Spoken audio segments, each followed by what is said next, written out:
Symbolic Interactionism, page 22.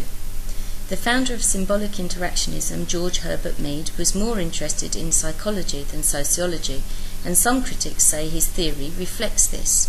Symbolic Interactionism is essentially a theory of socialization. Becoming a human is not just a matter of being born, it's all about being a social being, which happens through interactions between the child and those around it.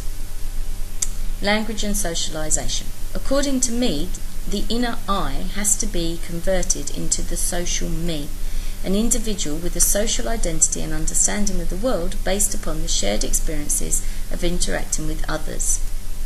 Okay, so if you watch Finding Nemo and you listen to the seagulls who constantly go, mine, mine, mine, okay, that's what a small child is like. When they first have their toys, they are theirs, and when another child comes along and wants to play with them, the initial child will say mine, mine, and start taking it away from them, even though they don't want to play with it themselves. Okay, and so Mead is talking about this fact that you can't just have the individual I. You learn to interact with other people. You learn to share. Okay, and so you become constructed by the sociological interactions that you have. Mead goes into great detail on how this comes about, comparing the evolution of the species with the creation of the social self. Humans have evolved beyond other animals due to the complexity of human consciousness, linked to the intricate system of symbols which we use to communicate with each other. This symbolic system is called language, and it is through using these shared meanings to communicate that humans come to be aware of themselves. Okay, so because we are able to talk to each other, we are able to understand ourselves better as well as we mix with other people. Self-conscious beings learn to understand that if they wish to take part in social actions, they will have to recognise that they have a role to play, and the way they play this role will affect other people. They must learn to try and gauge the effect they are having on other people, to see themselves as others see them. Mead calls this taking on the attitude of the other. Now, sometimes you may find when you're with somebody that you may actually start doing things that they're doing, mirroring actions that they do, or using phrases that they use, or actually if they're speaking very quietly to you, you too may start to talk very quietly back to them, okay, because you realise it's not appropriate to be talking loudly in that situation. And so all of that will come through. Now, you will meet people who will talk and talk and talk, and you can't get a word in edgeways. And so your character and your nature changes. You become the subservient, quiet one. You may choose to actually dominate them and say, yes, I want to say this. And often you will see people who are having conversations where they're actually talking over each other all the time in their sort of race to say everything.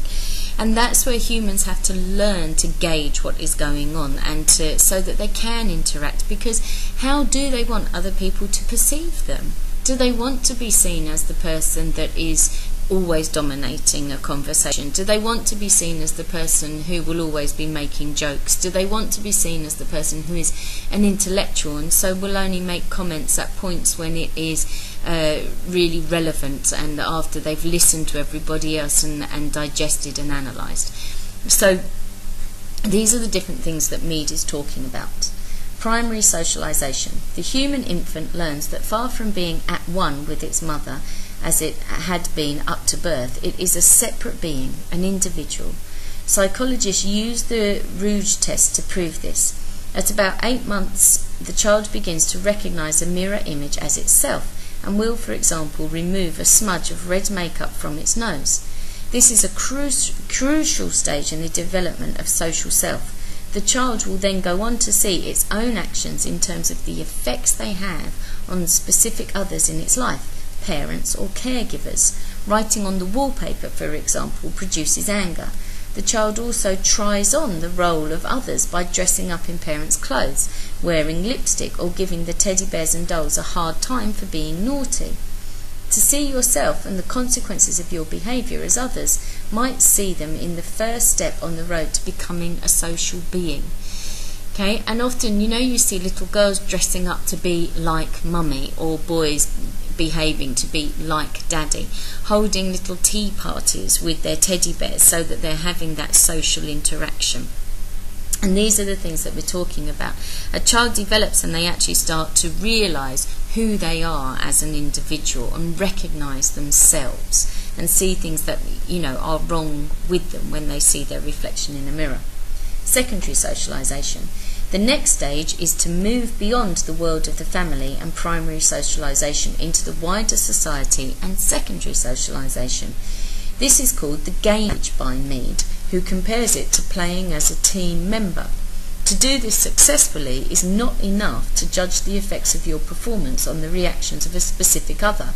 The individual must gauge the response of a whole group of people. Okay, so you're moving away from it just being a mother or a father or, a member of your family or a caregiver, and you're coming into a whole group of people now. When you learn to operate as a member of a wider group, you are taking the attitude of the generalised other in Mead's terms. Your behaviour will be noted not just by those nearest to you, but by the rest of your social group. What you have done is to develop an inner moral conscience, making you the guardian of your own behaviour.